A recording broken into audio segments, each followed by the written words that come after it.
किन हंगामों पर बात करूं मैं भी आपको शफात मुस्तफ़ा के बारे में बयान करके और आपको बेअमल छोड़ के चला जाऊं?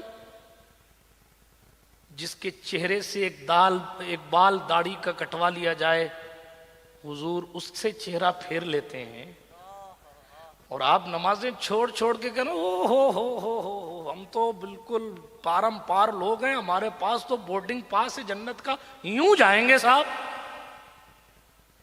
अगर यूं ही जाना था तो सिद्दीक अकबर ने परिंदे को देखकर क्यों कहा था, ए परिंदे, काश अबू बकर एक परिंदा होता, खत्म हो जाता, मेरा कोई वजूद नहीं होता। उमर फारूक आजम ने एक जमीन से तिनका उठा के क्यों कहा, काश उमर एक तिनका होता? कौन उमर? आज तक यूरोप जिसके नाम से कांपता है वो उमर। कौन उमर? शेर जिसके दौरे खिलाफत में बकरी पर हमला न कर सकता था, वो कुव्वत रूहानी थी वो उमर, जिसके बारे में हुजूर ने फरमाया था, लौकाना बादी नबियन लकाना अंत या उमर। आला हजरत बोले वो उमर जिसके आदा पे शैदा सकर, उस खुदा दोस्त हजरत पे लाखों सलाम। शान क्या है? तर्जुमाने नबी, हम जबाने नबी, जाने शाने अदालत पे लाखों सलाम। ये उमर है।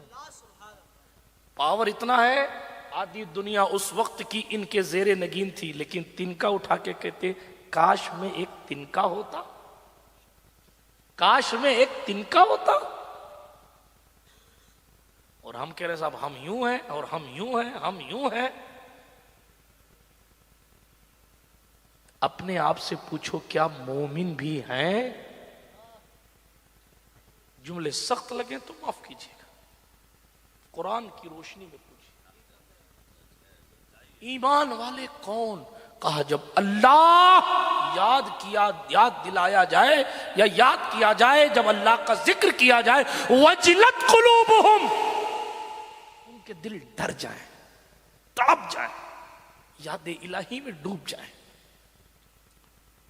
हजरत इब्राहिम खलीलुल्लाह ने कहा, आज जो ये हमारा हाल है, ये हमारी शादियों की बर्बादियां, ये हमारे यहां औरतों की बेपर्दगियां, ये जवानों का नशेड़ी होना, अय्याश होना, आंखों का हरामकारी में मुब्तला करना, खुद को लोन के कर्जे में डुबोना, ये बर्थडे पार्टियों का मनाना, ये अय्याशियों की दहलीज पर निकल पड़ना, ये सट्टों का खेलना, ये जुओं का कमाना, ये हराम माल को खाना और अपनी नस्लों को गद्दारे रसूल बनाना, ये सब इस वजह से है कि तरीके मुस्तफा को छोड़ना है वजह बर्बादी।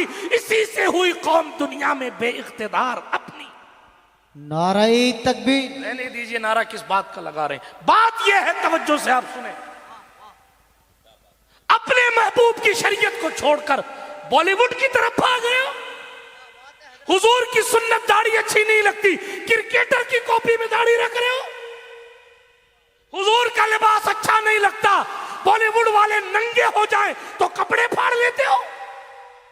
ये सलाहुद्दीन अय्यूबी की परोकारी करने वाली कौम है, ये तारिक बिन जियाद के रास्ते पर चलने वाली कौम। क्यों होता है ऐसा?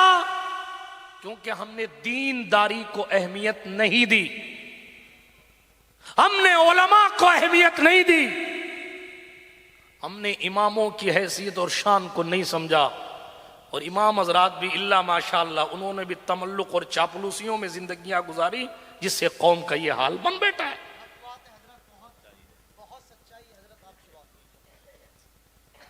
क्या हाल है हमारी कौम का? और उसके बावजूद हम इतने खुश हैं कि साहब हम तो तरक्की याफ्ता लोग हैं, तरक्की याफ्ता लोग हैं। इंजीनियर, प्रोफेसर, डॉक्टरों के नाम पर यूट्यूब चैनलों पर बैठ बैठ कर लोग अपना सौदा बेच रहे हैं। आप उनका जवाब शेर सुना के देंगे? आपका बेटा पोता कल पूछेगा कि हम कब्र पर जाते हैं, उसकी दलील क्या है? क्या है आपके पास हदीस? कोई याद है आपको? कुरान की कोई आयत है याद आपको जो बतौर दलील दे सके कि सामने वाला कहे हुजूर को इल्म गैब नहीं था? माज़अल्लाह, आपके कुरान की ये आयत बता रही है कि हुजूर को इल्म गैब था। कुछ याद किया आपने? आपने तो उतना कलमा भी याद नहीं किया। काजी ला इलाहा इल्लल्लाह पढ़ाता है तो उसको भी इला इलाहा इल्लल्लाह पढ़ती है मेरी कौम।